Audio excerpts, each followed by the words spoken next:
warahmatullahi wabarakatuh, Ibu Sarwijianti. Waalaikumsalam Mbak Dinda Kirana. Baik, terima kasih Ibu atas kehadirannya di studio kami Dika Production, dan ini podcast Dingon Sendika, ngobrol santai bareng Dinda Kirana. Iya. Dan dengar-dengar Ibu ini prestasinya keren ya Bu ya. Selain Ibu ini adalah seorang pengajar, pendidik, guru yang hebat, juga bisa menjadi inspirasi untuk siswa-siswinya, pernah menjuarai Cipta Tembang Mocopat dalam rangka Hari PGRI kemarin pada tahun 2020 ya Bu ya? 2021. Iya, 2021. 2021 Ibu ini mendapatkan juara 1. Dan sebagai pendidik juga ya Bu ya, kita sekarang ini ada perubahan gitu kurikulum seperti yang belajar merdeka atau kurikulum merdeka yang mungkin harus diterapkan oleh masing-masing guru di sekolahnya masing-masing, dan juga siswa-siswi ini diminta untuk selalu berinovasi, selalu kreatif dalam melakukan belajar mengajar. Nah, di sini seperti apa untuk Ibu selaku pendidik? Ya. Oke, terima kasih Mbak Dinda. Di dalam Merdeka Belajar, khususnya di penerapan untuk kurikulum Merdeka yang diterapkan di tahun ini, tahun pelajaran 2022-2023 ini, khususnya baru untuk kelas 1 dan kelas 4. Dan implementasinya di dalam Merdeka Belajar itu betul-betul guru sebagai pendidik itu memberikan motivasi dan dorongan dan juga menuntun dari murid-murid, sekarang istilahnya adalah murid-murid, kembali kepada pembelajaran Ki Hajar Dewantara, yaitu untuk membangkitkan minat dan bakat murid-murid di dalam pembelajaran, khususnya memerdekakan anak, itu yang menjadi tujuan utama. Begitu Mbak Dinda. Memerdekakan anak itu yang menjadi tujuan utama. Seperti apa sih Bu anak merdeka itu? Ya. Anak yang merdeka itu adalah anak yang bebas dari tekanan dan juga anak yang bebas untuk memilih apa yang menjadi keinginannya, sehingga anak itu akan menuntun sendiri bakat yang dia miliki, minat yang dia miliki dengan kesadarannya. Begitu Mbak Dinda. Itu anak yang merdeka ya, dalam betul. Pembelajaran. Baik, untuk kondisi sekarang ya Bu ya, kalau mendengar apa yang Ibu ceritakan tadi, anak merdeka itu harus terbebas dari tekanan, itu terutama yang kita garis bawahi. Padahal kalau kita melihat di lapangan ya Bu, di lingkungan kita masing-masing, justru kebalikan begitu ya. Guru sekarang yang tertekan gitu. Karena kalau mau gimana sedikit nanti ada tuntutan dari orang tua. Mau seperti apa sedikit orang tua nggak terima. Mau dikeras sedikit aja terkadang ada sesuatu yang mengganjal sehingga kurang sesuai. Nah, ada teguran dari atas sehingga guru ini tidak bisa leluasa untuk melakukan pendidikan, mendidik begitu. Belajar yang model seperti apa yang harus diterapkan, dan sekarang muncul kurikulum merdeka. Merdeka belajar. Nah, di sini mungkin penerapan-penerapan yang harus dilakukan oleh seorang guru yang tadi saya sampaikan, guru lebih banyak tertekan, bukan murid yang tertekan. Menurut Ibu seperti apa ini? Nah, untuk pembelajaran memerdekakan anak ini justru dari guru itu sendiri sekarang tugasnya akan lebih ringan, karena di dalam pembelajaran merdeka ini sekarang terdiri dari fase, begitu. Ada fase tahapan, fase A, fase B, dan fase C. Misalnya untuk fase A itu adalah untuk anak-anak yang kelas 1 dan kelas 2, dan di dalamnya ini nanti anak tidak akan mendapat banyak tekanan, guru pun juga akan tekanan-tekanan itu juga akan terkikis sedikit demi sedikit. Karena di dalam pembelajaran merdeka ini khususnya adalah mengetengahkan, kalau yang dulu namanya adalah calistung Mbak Dinda, membaca, menulis, menghitung. Iya, betul ya. Jadi anak-anak untuk fase A ini dititik beratkan itu pada membaca, kemudian berhitung, dan di dalamnya itu banyaklah sebuah permainan. Karena di dalam fase A ini nanti, misalnya di pendidikan seni itu suatu sekolah, misalnya saya di SD Negeri 2 Kunir yang kurikulumnya ini sudah diberlakukan untuk kurikulum merdeka, khususnya untuk kelas 1 dan kelas 4.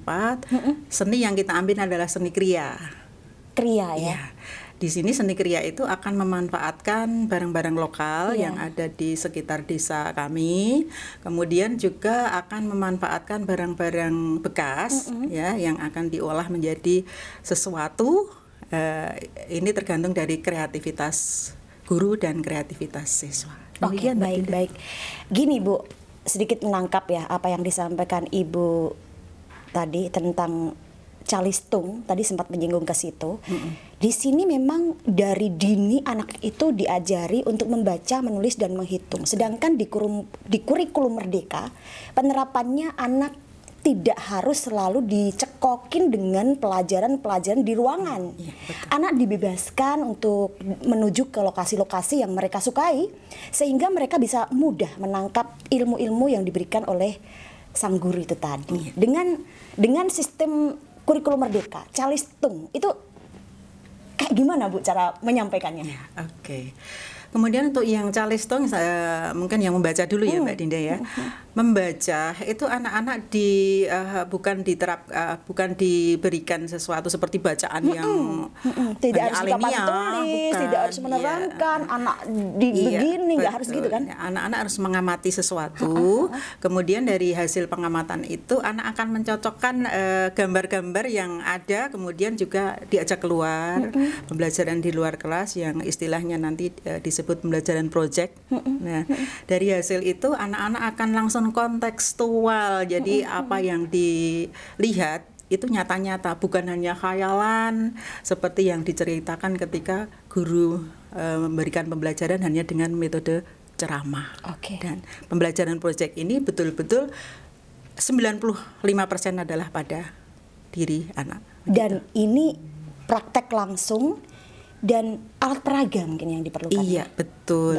Baik. Dan itu bisa dilakukan di lokasi-lokasi yang mereka sukai. Contohnya seperti apa aja itu, Bu? Nah, misalnya pembelajaran yang berkaitan dengan kemasyarakatan, misalnya anak diajak keluar, kemudian di situ kan misalnya ada gambar, ada kehidupan diterangkan. Kemudian anak-anak itu betul-betul di situ pengalaman yang memang pengalaman langsung yang langsung dirasakan oleh anak, dan imbasnya itu memang nanti dalam kehidupan sehari-hari akan dilaksanakan oleh anak di dalam hidupnya yang masih panjang. Iya, gitu. Iya, berarti anak ini diminta untuk kreatif ya, kreatif mencari tugas-tugas yang diberikan oleh guru itu tadi dengan bersosialisasi masyarakat, langsung terjun ke masyarakat atau lapangan yang mereka sukai atau yang ditentukan oleh pengajar atau sang guru itu tadi. Mungkin setidaknya seperti itu ya Bu ya, gambarannya aja. Selain dalam mengajar ini banyak sekali ilmu-ilmu baru yang bisa diterapkan kepada anak, dan kayaknya kami melihat seorang Ibu Sarwijianti ini sukses kayaknya ya dalam melakukan pembelajaran.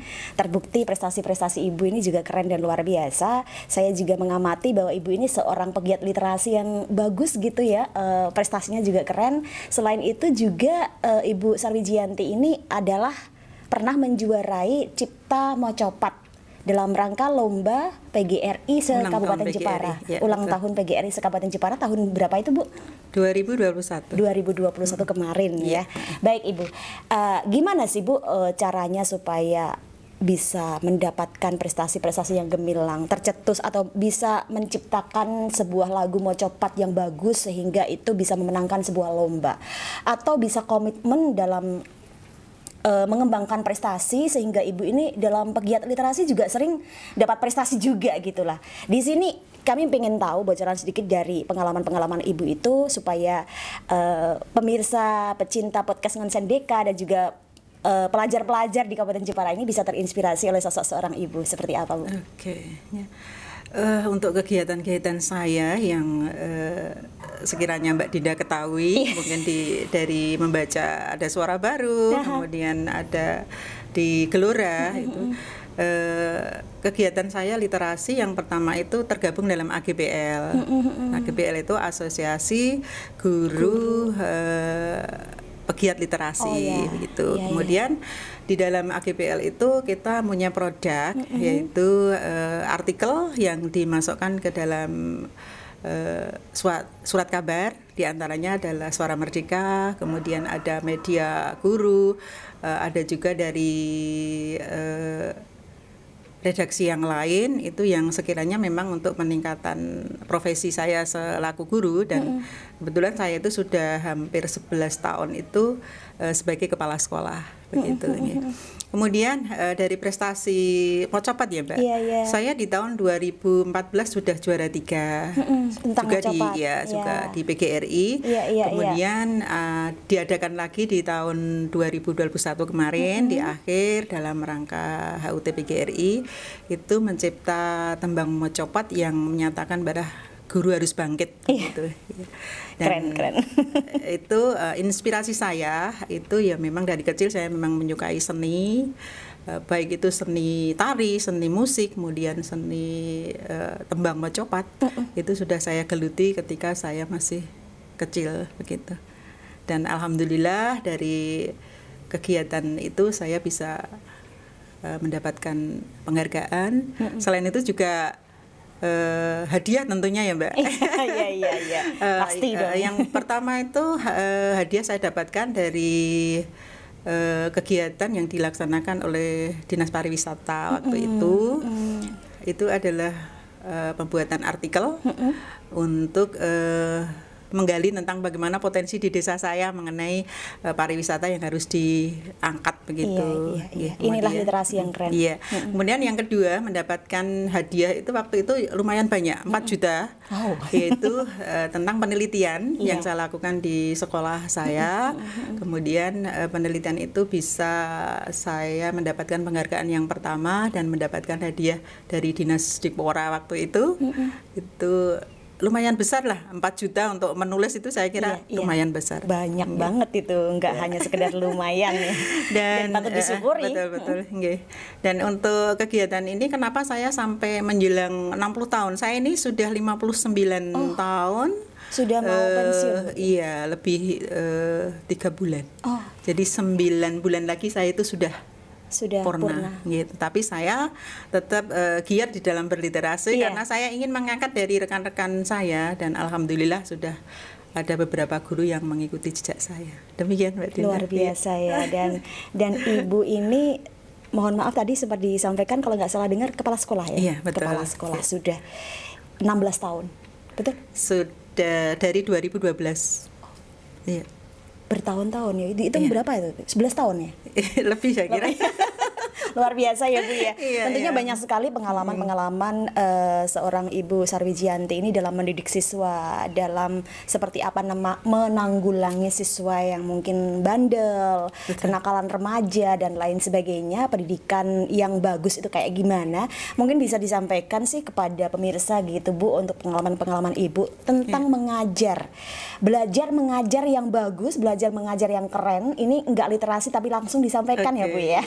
Silakan Bu. Kayak gimana sih Bu harusnya sebagai seorang guru gitu loh. Terima kasih. Kepala sekolah itu kan juga guru Mbak. Karena kepala sekolah itu hanya seorang guru yang diberi tugas rangkapan untuk menjadi seorang kepala sekolah. Untuk memimpin. Pengalaman saya waktu pertama kali saya mengajar tahun 1982 itu saya sudah mulai mengajar di desa yang terpencil gitu Mbak. Dan itu belum PNS, masih GTT, yang tanpa honor. Iya. Jadi yang memberi honor adalah waktu itu orang tua, dikirim begitu. Saya mengajar kelas 1 itu 11 tahun. Kemudian selebihnya adalah kelas 6. Dan trik saya mengajar pada waktu itu adalah anak-anak itu yang pertama karakternya, kemudian yang kedua itu pengetahuan yang saya tekankan memang pada membaca dan berhitung. Dan alhamdulillah murid-murid saya yang dulu saya ajar itu sudah banyak yang sukses, bahkan sudah ada yang menempuh S2, kemudian banyak yang sudah menjadi PNS juga, dan itu sesuatu yang luar biasa. Dan trik saya mengajar memang saya tidak pernah marah Mbak. Gitu ya Bu. Saya tidak kuncinya. pernah marah kepada anak-anak, dan saya tuh berperan sebagai benar-benar sebagai orang ibu. Jadi saya itu dekat sekali dengan anak-anak, apalagi anak-anak kelas 1 waktu itu.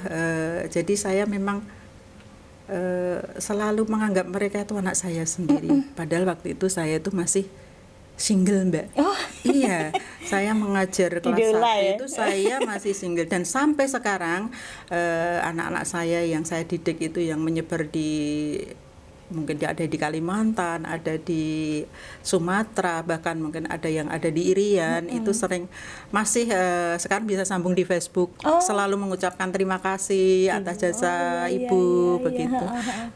Dan itu merupakan kebanggaan Bu, saya. benar, Demikian, Mbak. Iya, bukan nilai apa-apa yang kita cari, adalah sebuah kenangan, meninggalkan sesuatu yang baik untuk mereka, itu luar biasa banget, dan masih selalu diingat sampai sekarang. Itu kayaknya di hati itu terenyuh gitu ya Bu ya. Luar biasa, Ibu guru yang sabar, Ibu Sarwijianti yang keren, dan memberikan inspirasi kepada generasi muda, setidaknya para pelajar di seluruh Kabupaten Jepara khususnya, dan luar Jepara ya. Semoga ini bermanfaat untuk kita semua. Sedikit aja Bu yang bisa Ibu sampaikan ke kami juga tadi tentang prestasi Ibu di Mocopat. Saya ingin mendengar spontan aja Bu, mungkin ya, karya Ibu Mocopat, entah itu dadang gulo atau apa gitu, pakai patokan apa, monggo. Tentang Ratu Kalinyamat gitu, tentang Ratu Kalinyamat, monggo Bu. Oke Mbak Dinda, untuk tembang Mocopat yang saya pernah perdengarkan di depan Ketua DPR waktu itu tentang Ratu Kalinyamat, karena memang kami bersepakat dengan banyak orang di Jepara ini mengangkat Ratu Kalinyamat ini sebagai pahlawan nasional. Sebuah tembang Mocopat Mas Kumambang yang mengisahkan tentang bagaimana tentang Ratu Kalinyamat. Iya, monggo Bu. Wastanira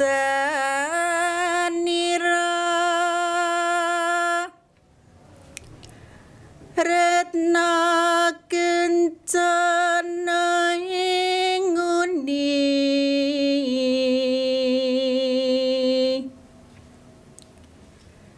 Ratu ing Jepara kang mahambek satu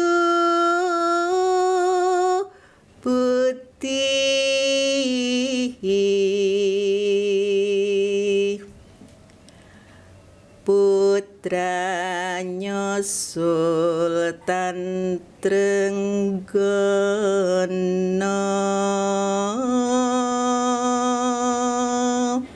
Itu sekelumit tembang Mocopat Mas Kumambang untuk Diahayu Retno Kencana, ia juga Ratu Kalinyamat. Demikian Mbak Dinda. Luar biasa. Sempat terharu. Jadi malu. Terharu juga, ini sebuah tembang Mocopat yang membuat kita terinspirasi untuk selalu menguri-uri kebudayaan Jawa, dan juga mengingat betapa dulu pahlawan-pahlawan kita dalam memperjuangkan Kabupaten Jepara begitu luar biasa. Dan salut untuk Ibu Sarwijianti ini selalu memberikan sesuatu untuk Jepara, setidaknya semampu Ibu, dan itu sangat membuat Jepara semakin bangkit. Keren, luar biasa, terus maju dan Jepara bangkit. Nah, itu himbauan dari Bapak PJ Bupati Jepara untuk kita, Jepara bangkit dan Jepara maju. Terima kasih untuk Ibu Sarwijianti, semoga sukses tampilannya di pagelaran-pagelaran yang akan datang. Amin. Dan semoga Jepara semakin luar biasa. Amin, amin. Assalamualaikum warahmatullahi wabarakatuh. Waalaikumsalam warahmatullahi wabarakatuh. Terima kasih Mbak Dinda Kirana dan kru yang telah memberikan kesempatan kepada saya, meskipun tadi sempat berputar-putar mencari tempat ini. Terima kasih, mudah-mudahan apa yang saya sampaikan ini akan bermanfaat, terutama bagi diri kita dan juga untuk masyarakat yang lainnya. Demikian.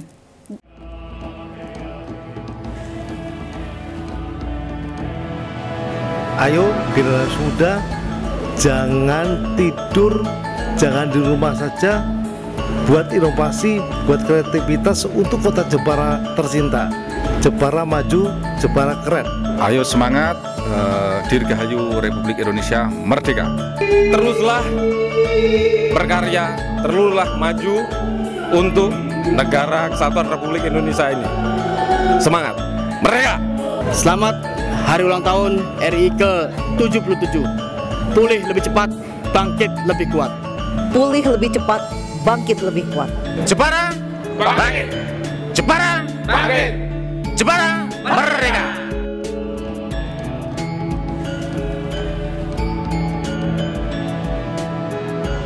Jepara itu mempesona. Pantai yang indah, elok dipandang.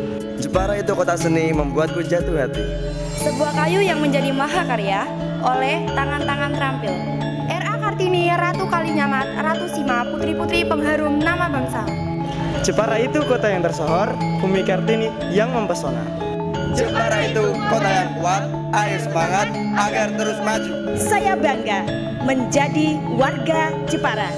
Saya bangga menjadi warga negara Indonesia. Selamat Hari Ulang Tahun Kemerdekaan Republik Indonesia yang ke-77. Merdeka, merdeka, merdeka.